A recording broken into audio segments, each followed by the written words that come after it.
えてください。はい、その後の、状況ですけれども、マグニチュードは8.8に暫定値を修正しました。これはその後、地震の波形等の解析を詳しく行った結果ここで地震に関するニュースをお伝えします。今日午後2時46分ごろ、東北地方を中心とする地震があり、宮城県北部で震度7を観測しました。気象庁は発生直後に地震の規模を示すマグニチュードを 7.9 と発表しましたが、観測史上最大級の 8.8 に修正しました。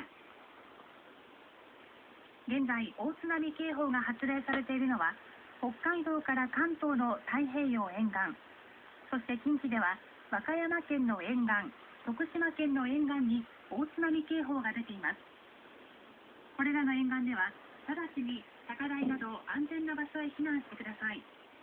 絶対に海岸付近や河口付近には近づかないでください。和歌山県、徳島県の沿岸ではすでに津波が観測されました。このうち和歌山の那智勝浦と白浜で90センチ、串本町では70センチの津波を観測しました。津波は第1波の後に第2波と押し寄せる可能性があります。第1波より第2波が大きい可能性があります。津波の警報、注意報が完全に解除されるまで、絶対に海岸や河口付近には近づかないでください。和歌山県では太平洋沿岸の少なくとも80地帯で避難指示が出されています。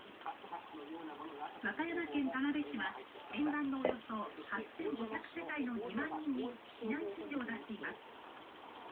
また、津波警報が東海地方の沿岸、四国、九州から沖縄の沿岸の広い範囲で、近畿では南淡路島の南部に津波警報が出ています。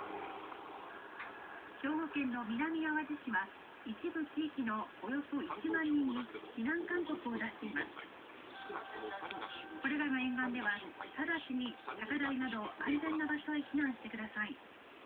絶対に海岸付近や河口付近には近づかないでください。一方、大阪府、兵庫県の瀬戸内海沿岸では津波注意報が出ています。これらの地域でも直ちに高台など安全な場所へ避難してください。絶対に海岸付近や河口付近には近づかないでください。絶対に海岸付近や河口付近には近づかないでください。以上、地震に関するニュースをお伝えしました。